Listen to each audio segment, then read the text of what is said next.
A tua igreja está reunida. E saímos da nossa casa, deixando qualquer outra ocupação, para vir e estar na tua presença e ouvir a tua voz. O pastor Genival é o portador da tua palavra. Enche da tua graça. E a tua palavra esteja na sua boca, respondendo a nossas preocupações, nossos interrogantes, dando luz ao nosso caminho, abençoando a nossa vida e aquilo que já foi e o que há de ser, tu conheces. Meu Deus, que tem domínio e governo sobre nós, abençoa-nos hoje, através do teu Filho, em nome de Jesus. Amém.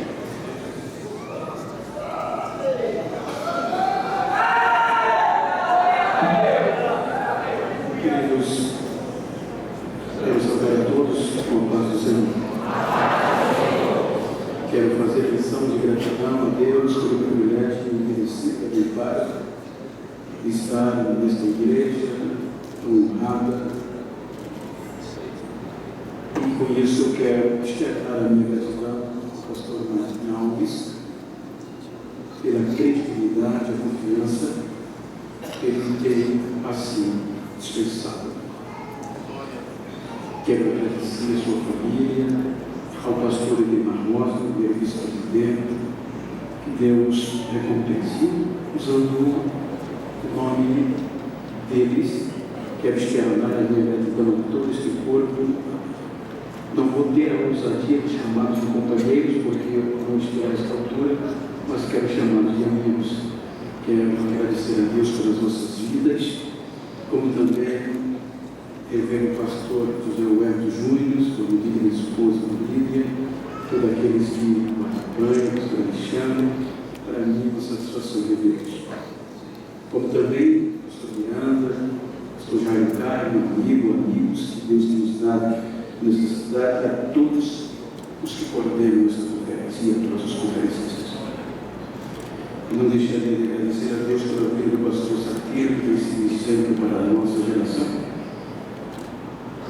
E todos os demais amigos. Reverenciando, obviamente, os mestres aqui presentes, como o pastor Guilherme Gonçalves, pastor Silas Daniel, pastor Israel, tantos os demais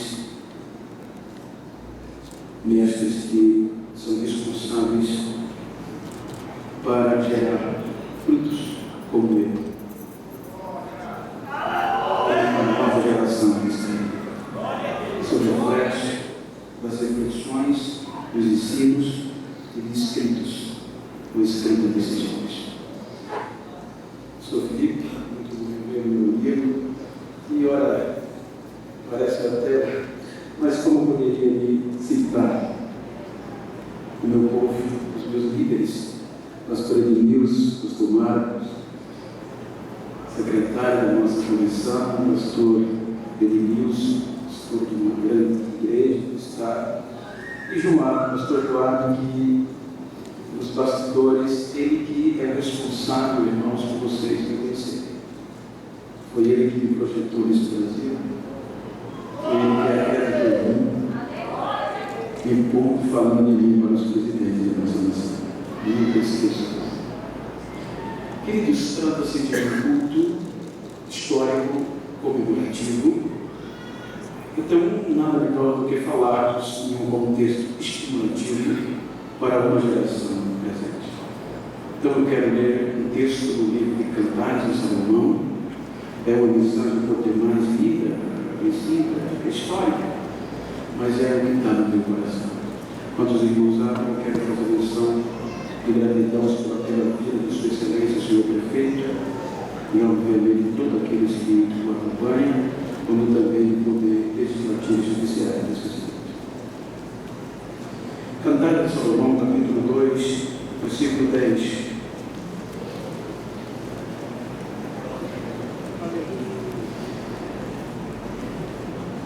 Cantares de Salomão, capítulo 2, versículo 10, é um texto que diz: O meu amado fala, ele diz: levanta-te, amiga minha, formosa minha, e vem. Quero tomar por base esse texto para falar-lhe sobre falta menos de uma hora. Diga comigo, falta menos de uma hora.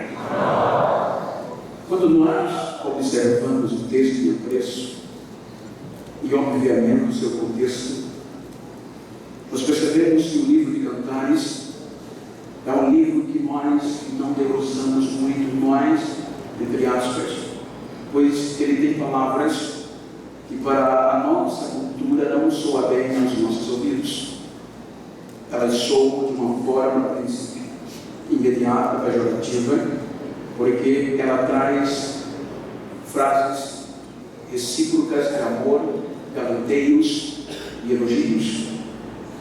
Quando nós observamos o contexto histórico, segundo alguns eruditos, obviamente que o livro de Cantares é um poema grego que retrata um amor recíproco de uma forma literal, como também tipológica, pois no Antigo Testamento de Salomão, que protagoniza esse contexto e essa história, é uma simbologia de Yahvé, e esse substantivo feminino que é aplicado seria o Israel amado de Deus.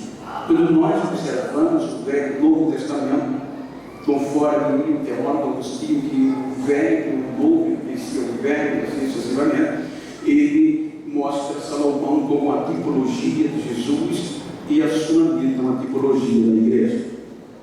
Ao debruçarmos sobre o contexto histórico de alguns escritores, de alguns mestres e no contexto de ilustração, nós percebemos que Salomão, conforme a Bíblia, foi um homem dotado de privilégios como nenhum outro foi antes dele e depois dele. A Bíblia nos mostra que o próprio Deus verbalizou quando Deus faz menção de que ia dar além do que ele havia pedido. Salomão, se nós observarmos o contexto de Salomão, ele foi um homem tão abençoado por Deus que a Bíblia nos diz que grandes reis do Oriente faziam e empreendiam dolorosas, castigantes, duradouras viagens para ver a sua riqueza e ouvir a sua sabedoria. Salomão gozava de privilégios tanto no contexto da monarquia como no contexto sentimental. Além de ser um dos detentores do maior exército mais poderoso da época, segundo a história, diz que havia uma cláusula permissiva no contexto da monarquia da época, que dizia que o rei de Israel podia se apaixonar por qualquer virgem, desde que fosse da sua jurisdição, para não quebrar o protocolo divino. Então, Salomão poderia se apaixonar por uma virgem, se fosse filha de quem for, era privilégio, ele ia mandar buscar, vir para o harém e passar um período de tratamentos para depois ver se seria escolhida como marido. Então, tinham que ser pessoas qualificadas, bonitas, preparadas, que tivessem requisitos próprios para tal. No entanto, a Bíblia nos mostra que Salomão, em meio a tantos os privilégios, em uma visão crítica, a Bíblia nos mostra que Salomão era perturbado pelo contexto bélico administrativo. Porque a Bíblia e a história nos relata que havia uma preocupação, porque Salomão sabia que o exército de Israel era vencedor, ele não perdia uma guerra, não perdia uma batalha, mas o segredo não estava no soldado, mas sim nos dedos do Deus de Israel. Porém, no paralelo, havia um exército tão poderoso quanto era o exército de Faraó, que Egito. Então Salomão diz a história que ele queria saber o que fazia o exército de Faraó ser tão temido, tão ofensivo, ao ponto de quando ele saiu para a guerra, os seus súditos já ficavam preparando os armazéns, a vitória, para que a vitória, os respostas era garantida. Então Salomão, no resumo, pois eu quero ser bem objetivo por conta do horário, Salomão diz a Bíblia que ele quebra no contexto de santidade, no contexto de protocolo divino, ele quebra os estatutos de Deus quando ele casa com a filha de Faraó. E uma visão crítica em meio a um penhor político e um penhor administrativo. Quando ele casa com a filha de Faraó, obviamente, todos os acessos às informações bélicas e administrativas ficaram evidentes, ficaram acessíveis para que ele tivesse essa informação. Então Salomão depara-se e descobre onde estava o que fazia o exército de Faraó ser tão Todo-Poderoso. Ele descobre que não estava na deidade supersticiosa de Faraó, ele descobre que não estava na valentia dos soldados, nem nas estratégias de guerra dos seus generais. Ele descobre que o segredo estava justamente nas éguas dos cavalos que puxavam os carros de guerra de Faraó. Então ele vai mais adiante, ele aprofunda no seu contexto, e o contexto está no livro dos Reis, quando ele diz que aquele tipo de animais eram de uma região oriunda da Cilícia, da cidade de Boa. Elas não eram aleatórias, elas não vinham de qualquer lugar. Era um tipo de animal de uma região que era preparado, justamente criado para aquilo. Havia criadores especializados naquele contexto de criação. E uma vez por ano, esses criadores faziam lotes e mais lotes e enviavam para o Egito, aonde representantes de respectivos reinos do Oriente estavam aguardando as suas remessas. Haja vista que a Bíblia e a história nos diz que ter cavalos e carros de guerra naquela época era a mesma coisa que um supersônico do Brasil de hoje. Então, nesse contexto, enquanto esses animais empreendiam estas longas e duradouras viagens, então eles cruzavam o mar. E quando chegava no caso do Egito, todos os representantes legais dos respectivos reinos que estavam esperando adquiri-los e recebiam esses animais. Portanto, o adestrador de Faraó pegava os primeiros lotes, e quando eles pegavam, havia uma surpresa. Qual era? A expectativa era maior. A expectativa era de encontrar lotes de animais preparados, mas quando eles tiraram da embarcação, aqueles animais estavam totalmente destruídos por conta da durabilidade da viagem, do massacre, do rala-rala. Muitos estavam destruídos e, além disso, sangrando, sem perspectiva de retorno. Então, agora, o adestrador investia pesado, levava aqueles lotes de animais, e durante um período de dias e meses, aqueles animais não faziam alguma atividade a não ser se alimentar com alimentação nutritiva. Depois que aqueles animais estavam alimentados, nutritivamente falando, recuperavam a força, o pelo a limpava, então o adestrador partia para a segunda preparação. A primeira era o alimento, a segunda era o treinamento. Então o adestrador enviava lotes de animais para o treinamento. O entanto era que esses treinamentos não era fácil. A história diz que esses treinamentos eram como se fosse guerra verdadeira, a ponto de que um lote de 20, quando terminava o ano, só a metade sobrevivia por conta da dureza e austeridade daquele treinamento. Quando essa metade sobrevivia, então o adestrador recebia de volta, e quando recebia, agora vinha para o terceiro estágio. Qual era? Uma preparação de beleza como nenhum outro animal poderia ter. Então, quando aqueles animais terminavam o tratamento de beleza, diz alguns historiadores que a beleza era tão tremenda que quando eles desfilavam, palestinos dobravam e egípcios o joelho, mediante a beleza que aqueles animais portavam. Agora, eles alimentados, treinados e bonitos, aí o adestrador, ele catequizava o cérebro daqueles animais. Ele repetia cotidianamente, diuturnamente, e ele dizia a frase para catequizar, e a frase era: a ordem é avançar e não recuar. A ordem é avançar e não voltar atrás. Então, esses animais conseguiam catequizar essa informação. Eu conversei com um adestrador por longos dias e ele me falou dessa realidade, que o animal consegue catequizar as informações recebidas de uma forma contínua. Então, essa prática já era tão antiga que os irmãos não te convidam comigo em um contexto bem ilustrativo, mais real, biblicamente falando, que quando Deus tirou o povo do Egito, essa prática já era tão conhecida no Egito, que quando a Bíblia diz que quando Deus coloca o povo de fronte ao mar, na região de Piarote, então Deus propositalmente vai no Egito e endurece o coração de Faraó. A Bíblia diz que Faraó prepara o melhor que ele tinha, o que? Cavalos e cavaleiros. Era mais destrutiva o avanço de um exército. Então não era à toa que quando o povo viu o exército de Faraó, o povo perdeu o ânimo, sabia que era a morte certa. Por isso que o povo diz: Moisés, não haveria sepulcro no Egito para morrermos lá, era melhor morrermos lá. É aqui que a fé de Moisés é estimulada. Quando ele volta para o povo, ele vai para o sobrenatural. Ele diz ao povo: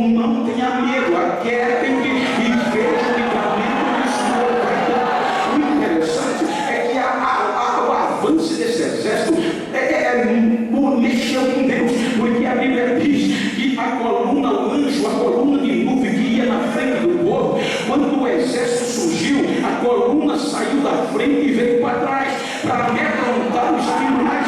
Portanto, a Bíblia diz que durante o dia era sombra para Israel e calor causticante para o exército. Durante a noite era luz para Israel e escuridão para o exército do Egito. Porém, as ervas não desistiam. Aí Deus chamou os diz: desce lá, quebra a roda dos carros. O anjo quebra a roda dos carros, mas elas não desistiam. Roda sem roda, a hora é avançar. Só pararam quando Deus segurou a rédea e cobriu elas dentro do Mar Vermelho, porque não podiam desistir. Foram preparados para isso. Arrancar-se a perna, mas o tronco ia. A outra era avançar. Então diz a história que aqueles animais eram o maior símbolo de força, coragem e beleza. Eram essas três características daqueles animais. Não é à toa que quando Salomão diz a história que em uma região pobre ele depara com uma mulher, uma virgem da sua expedição, ele viu uma plantação de uva, depara-se com ela trabalhando de vigia. Veja que quando ele olha para aquela mulher, aquela virgem, ele ama à primeira vista. Era um amor que ultrapassava o protocolo. Por isso que o contexto de Cantares mostra que Salomão usa os maiores elogios e galanteio para sua vida, porque foi um amor profundo de dentro do coração. Porém, ele não a podia trazer para Jerusalém, porque o mesmo protocolo que tinha uma cláusula permissiva, havia uma cláusula proibitiva, que dizia que o rei de Israel não podia se apaixonar por uma mulher pobre e muito menos da pele escura. Porém, o rei faz de promessa, faz o maior elogio quando ele diz: igual às ervas dos carros de Faraó, eu te comparo, amada minha, força, coragem e beleza. Portanto, eu não posso te levar, mas eu vou voltar para Jerusalém, vou quebrar o protocolo, me aguarde que eu venho me buscar. Aquela promessa mexeu, estimulou o coração daquela mulher, a ponto que os irmãos vão te convir que no capítulo 1, versículo 5, houve uma investida para ela desanimar, para ela desistir, pois as filhas de Sião souberam que Salomão se apaixonou por uma morena e pobre, plebeia. Então tentaram desestimular: ah, você não vem, você é pobre, você é morena. Aí ela responde, ela diz: não olhei para eu ser morena, ó filhas de Jerusalém. Eu sou morena, mas eu sou maravilhosa.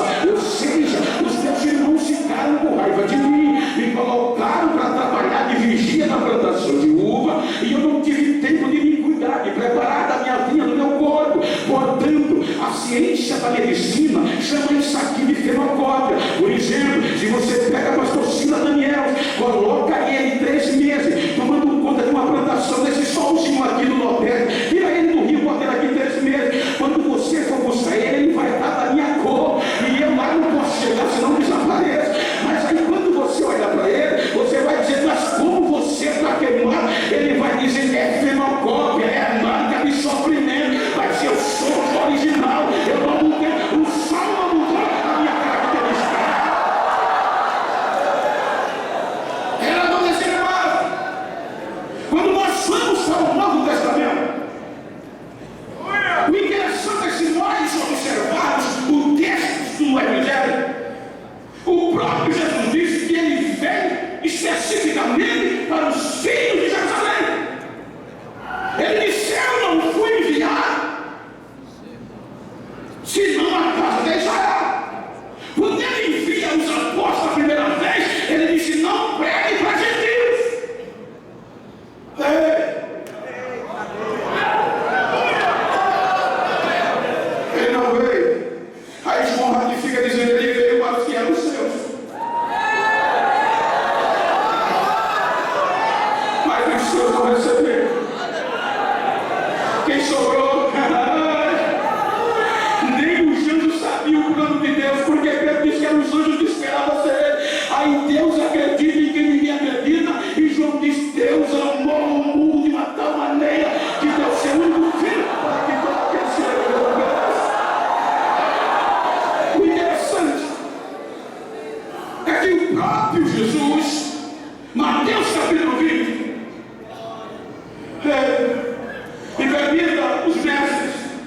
mas com base em uma ratificação da CPD.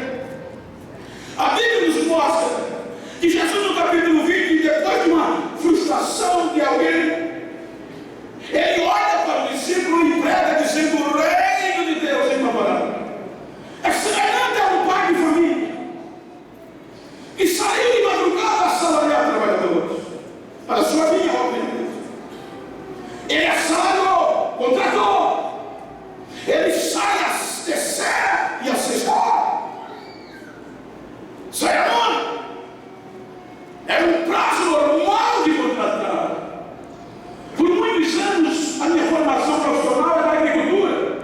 Trabalhei 32 anos da minha vida com agricultura. De alguém, cargo de confiança na empresa, que dependiam da minha assinatura cerca de 300, 400 famílias para ingressar no quadro daquela tanta avaliação prática como teórica. E a gente dava prioridade que estava mais sério na posição. Aí a gente vê o que está sobre os nossos ombros hoje. Não é só uma comemoração, é um despertamento. Quando o escritor aos Hebreus fala desses 5 horários, me permita, pastor, de uma forma, o escritor aos Hebreus, ele mostra os trabalhadores da madrugada que foi envolvido nesse projeto. Veja que o escritor aos Hebreus, no capítulo 11, ele vincula a fé e a promessa. Porque trabalhar de madrugada tem que descavar. É mais difícil. Quem chega depois já encontra um rei também. Aí ele diz que pela fé, olha como ele começa, até oferecer o melhor sacrifício de Caim. Ele diz que pela fé Enó foi transplantado. Pela fé não é acreditou nas coisas que não se viam.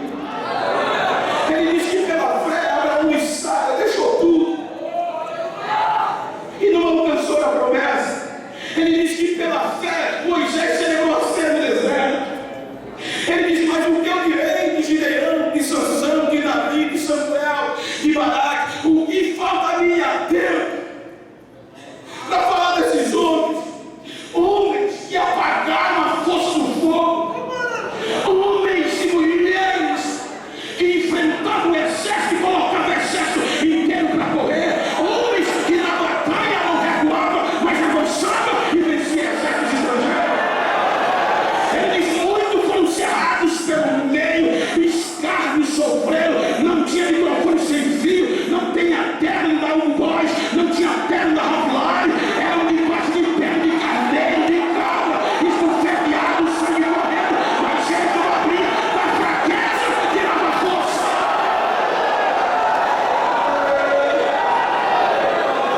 Homens que mesmo sofrendo alcançaram o bom testemunho, mas não viram, só viram, mas não alcançaram a promessa. Por quê? Deus tinha coisa maior para essa nova geração. Se eles não entrassem, seria a gente junto com eles. Veja que esse horário da madrugada foi destravador. O escritor está falando do Antigo Testamento. Aí Malaquias terminou o Antigo Testamento estimulando, dizendo: ele vem. Tudo que os trabalhadores da madrugada pregaram, Isaías disse: a voz que clama no deserto vai aparecer. Aí Malaquias termina o Velho Testamento dizendo: ele vem. Só que ele vai vir como uns lavandeiros, vai trazer o sabão na mão, vai limpar todo o grude. Ele vem como um fogo que vai limpar, vai queimar a palha e vai deixar tudo limpo. Ele vai apertar, mas para a voz que tem esse meu nome, nascerá o sol da justiça e vai trazer o salvação.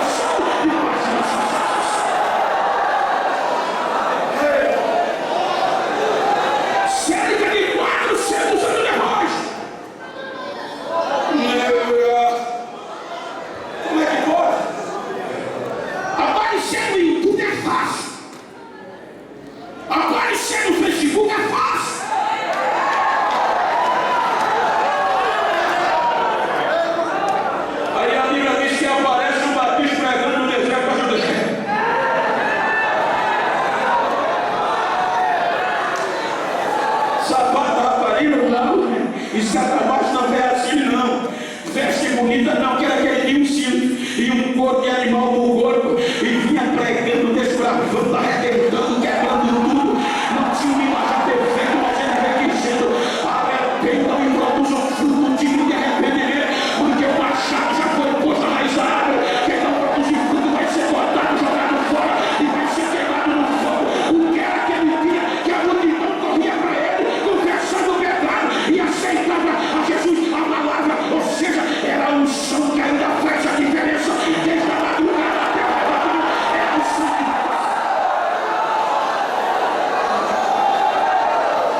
que o sistema cala de Batista. A Bíblia diz que o dono da vinha saiu a terceira hora. Qual era essa terceira? Num contexto de permita dele. Os mestres só corriam com ele. Agora o pregador tem que dizer a meu você. Compõe-se de João Batista, vamos partir desse pressuposto, como nós estamos falando de história. As 3 primeiras horas de um dia, eu trabalhei muito em escritório, depois que Jesus me salvou. São as 3 primeiras horas que vai dizer como vai ser o resto do mundo, pelo menos na estatística do projeto. João Batista aparece, alguém já pergunta: és tu que havia de vir ou não? É profeta? Quem tu és? Uma voz. Mas quem é que ministério? Ele vem aí, eu não sou digno de amarrar a cidade aqui. Quando o sistema arranca a cabeça de João Batista para parar, aí a Bíblia diz que quando Jesus soube que João Batista, ele começou a pregar. O interessante é que o que impactava o sistema não era a pregação de Jesus, se nós olharmos criticamente. O interessante é que durante todo o Velho Testamento, o sistema se acomodou por conta da sustentabilidade pública. Se pregasse a verdade, corre o risco de perder a boquinha. Aí o sistema ensinava que podia pregar o amor, mas eles não amavam. O sistema pregava: tem que olhar para o leproso, mas eles mantinham uma distância no máximo de 150 metros. O sistema pregava: vamos ajudar o doente, mas eles nem querem chegar. Aí o sistema fica sabendo que aparece um adulto de Nazaré, e a mensagem dele era assim: ele chegava, pregava, sentava com o doente e ainda perguntava: queres ficar curado hoje? Ele ia passando, os leprosos corriam atrás, ele não fugia, ele parava, os leprosos vinham, diziam: Senhor, se tu quiser, ele pode me limpar, eu quero ficar limpo agora. E os leprosos vinham. Aí o sistema disse: vamos pegar esse pregador. Aí chamou o doutor, vê onde ele vai pregar hoje. Vocês viram caladinho, canetinha na mão, papel. O que ele falar, vocês olham, que a gente pega ele. Ele vai errar. Aí Jesus ia pregando e os escribas olhando e notando. Daqui a pouco as lágrimas do doutor e começava a correr. Quando eles voltavam, o relatório estava escrito: ninguém nunca pegou daquele jeito, não sabemos de onde vem toda a autoridade. Ele é profeta, ele é profeta, ele é profeta.